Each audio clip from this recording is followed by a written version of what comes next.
Hit and run case में नाबालिग की जमानत रद्द। जेजे बोर्ड ने आरोपी को बाल सुधार गृह भेजा है। नाबालिग को 15 जून तक बाल सुधार गृह भेजा गया है। ये बड़ी खबर आपको दिखा रहे हैं। Pune hit and run case में जेजे बोर्ड ने आरोपी को बाल सुधार गृह भेजा है। नाबालिग को 15 जून तक बाल सुधार गृह भेजा गया। इस हिट एंड रन केस में 2 लोगों की जान चली गई थी और अब नाबालिग को 15 जून तक बाल सुधार गृह भेजा गया है।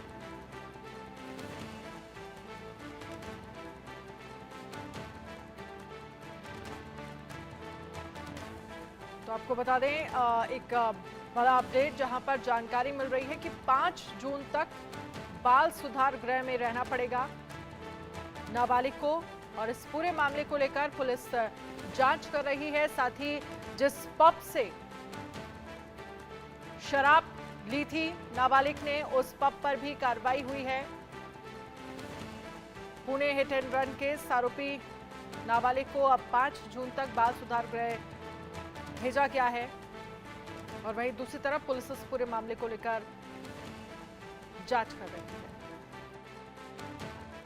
हमने जुवेनाइल जस्टिस बोर्ड के पास एप्लीकेशन रिवीजन के लिए फाइल किया था, जिसमें इस जुवेनाइल को एडल्ट की तरह ट्राई किया जाए और इसको रिमांड होम में भेजा जाए। आज ऑपरेटिव ऑर्डर अभी हमको कम्युनिकेट किया गया है, उसको 14 दिन के लिए 5 जून तक रिमांड होम में भेजा गया है। एडल्ट के बारे में जो एप्लीकेशन हमारी थी उसके बारे में भी ऑर्डर नहीं आया है। डिटेल्स जो भी होगा हम आपको बताएंगे। और रोहित पुनेठा न्यूज रूम से हमारे सहयोगी इस पर ज्यादा जानकारी के साथ लाइव जुड़ गए हैं। रोहित, क्या जानकारी है? 5 जून तक बाल सुधार गृह में अब नाबालिग को रहना पड़ेगा। बिल्कुल, देखिए अनन्या, इस मामले में जो पुणे का हिट एंड रन है जो संडे की मॉर्निंग 3 बजे हुआ था, उस मामले में आज 2 बहुत बड़े डेवलपमेंट्स हुए हैं। पहला तो हमने देखा था कि दोपहर के वक्त जो विशाल अग्रवाल हैं, जो इस नाबालिग के पिता हैं, उनको पुलिस ने कोर्ट में पेश किया था, जहां से 5 दिन की न्यायिक 5 दिन की हिरासत में जो नाबालिग के पिता हैं उनको भेजा गया है। पुलिस ने अलग अलग धाराओं के तहत उन पर केस दर्ज किया है कि आपने कैसे एक नाबालिग को गाड़ी चलाने के लिए दे दी, क्योंकि आप माइनर हैं तो आपके पास लाइसेंस नहीं है, तो आप बिना लाइसेंस के गाड़ी आप कैसे दे सकते हैं। दूसरा, शराब पीने के मामले में। तो ये 2 अलग अलग केस पुलिस ने रजिस्टर किए थे, जिस मामले में आरोपी नाबालिग के पिता विशाल अग्रवाल को पुलिस हिरासत में भेज दिया गया है। अगले 5 दिन तक वो हिरासत में रहेंगे। एक ये डेवलपमेंट दोपहर के वक्त हुआ था, लेकिन शाम आते आते इस मामले में एक और खबर आई है कि जो आरोपी की नाबालिग है उसे 5 जून तक अब रिमांड होम, जो बाल सुधार गृह है जिसे हम जुवेनाइल होम कहते हैं, वहां पर भेजा गया है। दरअसल इस मामले में उस दिन से ही बहुत किरकिरी हो रही थी, जब इस हादसे के अंदर 15 घंटों के अंदर अंदर ही उस नाबालिग को जमानत मिल गई थी। और जमानत देते हुए जो सजा सुनाई गई थी कि एक निबंध लिखना होगा और ट्रैफिक पुलिस का सहयोग करना होगा, लोगों को ट्रैफिक के रूल सिखाने होंगे, इसको लेकर बहुत सारी मतलब हमने देखा था कि सोशल मीडिया पर और पब्लिक के सेंटीमेंट जो है बहुत एंटी जा रहे थे इस पूरे मामले में। इसके बाद फिर हमने देखा कि पुलिस ने अपना एक्शन तेज किया और पुलिस ने एक निचली अदालत में एक याचिका भी लगाई थी इस मामले में कि जो जुवेनाइल है उसको अब इस केस में जुवेनाइल की तरह ट्रीट न किया जाए, बल्कि उसे बालिग की तरह इस मामले में ट्रीट किया जाए। हालांकि उसमें कामयाबी नहीं मिली थी। अब 2 बड़े डेवलपमेंट एक ये है कि पिता भी हिरासत में है और जो बेटा है जिसने ये पूरा कांड किया, जो उस दिन शराब के नशे में था, उसे भी अब जुवेनाइल बोर्ड भेजा गया है। 5 तारीख तक जुवेनाइल होम में जो आरोपी नाबालिग है वो रहेगा। ये 2 बड़े डेवलपमेंट्स हैं आज के। लेकिन इस बीच में अनन्या आपको एक और चीज बता दूं, क्योंकि पुलिस भी इस मामले में लगातार जांच कर रही है और इस जांच के दौरान पुलिस को बहुत सारी चीजें भी सामने आई हैं। दरअसल इस मामले में अब जो पब्स हैं उन पर भी एक्शन हुआ है। उस रात को हुआ ये था कि 2 अलग अलग पब में ये जुवेनाइल और इसके 2 दोस्त, क्योंकि 3 लोग थे उस कार में सवार, तो ये 2 अलग अलग पब्स में गए थे। पहले जो पब है वो पुणे के केपी एक जगह है, केपी जिसको कोरेगांव पार्क उसको बोला जाता है, वहां पर ये लोग गए थे। पहले कोजी क्लब में गए थे। करीब 11 साढ़े 11 बजे तक ये लोग वहां पर रहे। 1.5 घंटा 90 मिनट वहां पर रहे, जो पुलिस की जो अभी तक की जांच है वो बता रही है। इस 1.5 घंटे के दौरान, इस 90 मिनट के दौरान इन्होंने 48,000 रुपए का बिल पे किया। 48,000 सिर्फ 90 मिनट में ये बिल पे किया। वो बिल पुलिस को मिल चुका है। उसके बाद क्या हुआ कि उसके बाद इन्होंने और वहां पर शराब पीने की मांग की। उन्होंने मना कर दिया कि नहीं, अब हमारे क्लोजिंग का टाइम हो गया है, अब आपको यहाँ से जाना होगा। फिर ये लोग वहां से निकले तो वही कोरेगांव पार्क जो केपी है वहीं पर एक और ब्लैक करके एक रेस्टोरेंट है, वहां पर गए। वहां इनको इजीली शराब अवेलेबल हो गई। उसके बाद देर रात तक इन्होंने शराब पी और शराब पी के फिर उसके बाद तेज रफ्तार में गाड़ी चलाकर निकले और सुबह 3 बजे के आसपास ये हादसा किया, जिसमें हमने देखा कि 2 IT इंजीनियर्स पुणे में जो बिल्कुल यंग एज के थे, अभी उन्होंने अपनी पढ़ाई पूरी की थी, बल्कि उनमें से जो लड़का जिसकी डेथ हुई है वो तो इंटर्नशिप कर रहा था, 6 महीने की इंटर्नशिप थी, सिर्फ 2 महीने की इंटर्नशिप उसकी पूरी हुई थी, इन दोनों लोगों की मौत हो गई थी। तो इस मामले में पुलिस की जांच अभी यहाँ तक पहुंची है और पुलिस का भी ये कहना है कि उन्होंने अभी एप्लीकेशन लगाई हुई है हायर कोर्ट में कि जो आरोपी नाबालिग है उसको बालिग की तरह ही ट्रीट किया जाए, और ये उम्मीद की जा रही है कि 5 जून को रोहित, आप हमारे साथ रहिएगा। इस मामले से जुड़ी एक और बड़ी खबर आ रही है, उस पहले खबर को दर्शकों को बता देते हैं, उसके बाद आपसे अपडेट लेंगे।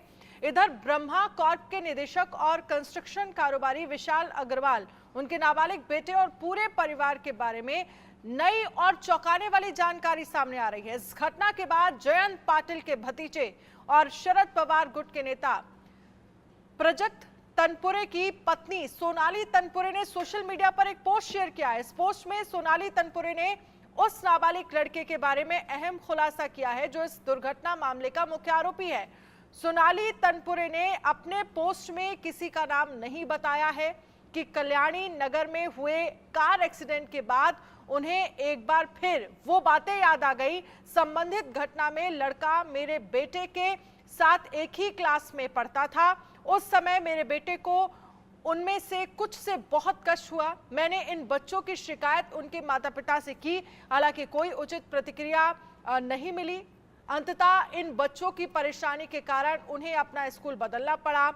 उन घटनाओं का बुरा असर आज भी उनके दिमाग पर है। यदि समय रहते बुरी प्रवृत्ति वाले बच्चों पर ध्यान दिया जाएगा तो शायद इतना भयानक अपराध नहीं होता।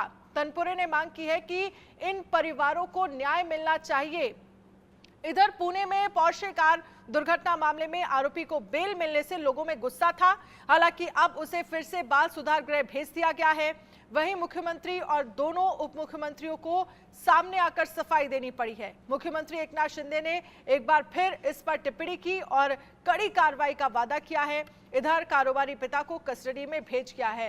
रोहित, इस पर क्योंकि जिस तरह से तनपुरे एक एक्सपीरियंस अपना बता रही है कि एक वक्त में मेरा बेटा और नाबालिग जो आरोपी है इस पूरे मामले में एक साथ पढ़ते थे और कैसे उनके बेटे के साथ ट्रीट किया गया, उस वक्त अगर सही कार्रवाई या ये कह सकते हैं स्कूल प्रशासन या पेरेंट्स बच्चे को समझाते तो शायद आज इतनी बड़ी घटना ना होती, कम से कम 2 लोगों की जान ना जाती। बिल्कुल अनन्या, इस मामले में सबसे इंपॉर्टेंट बात यह है कि आप माइंडसेट जरा समझिए उस नाबालिग का भी, जिसको अपने घर से ये भरोसा मिला कि तुम कुछ भी करो तुमको कुछ नहीं होगा। इसीलिए क्योंकि ये जिस लड़के की बात कर रही हैं, ये कोई आम नहीं था, ये विधायक का बेटा था। शरद पवार गुट के विधायक हैं प्राजक्त तनपुरे, उनका बेटा है। उनके बेटे के साथ ये आरोपी नाबालिग पढ़ता था स्कूल में।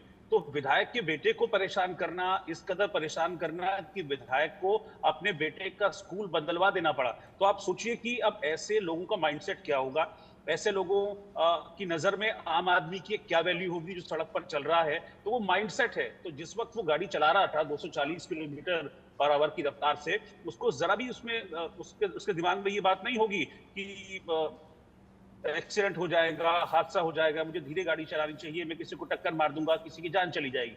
जब एक विधायक के बेटे से किसी तरह का कोई डर उसको नहीं है, और ऐसा नहीं है कि इस मामले में इस मामले में जो ट्वीट है जिसको आप अभी रीड कर रही थी, उसमें इस बात का साफ जिक्र है कि जो पेरेंट्स हैं उनसे शिकायत की गई थी इस बारे में, यानी कि विशाल अग्रवाल और उनके पूरे परिवार से इस मामले को अवगत कराया गया था कि देखिए आपका बच्चा क्या कर स्कूल में, लेकिन उन्होंने किसी भी तरह से कोई सपोर्ट इस मामले में नहीं किया तानपुरे को, और हालत ये हुई कि बच्चे को स्कूल चेंज करना पड़ा। तो आप सोचिए कि एक विधायक के बेटे के साथ ऐसा हुआ तो फिर आम आदमी की तो हैसियत क्या है, और वही माइंडसेट लेकर उस दिन वो गाड़ी चला रहा होगा। शराब उसमें और पी ली, कहते हैं फिर रफ्तार और नशे का जो कॉकटेल था वो डेडली साबित हुआ और दो बेकसूर, 2 मासूम लोगों को अपनी जान गंवानी पड़ी।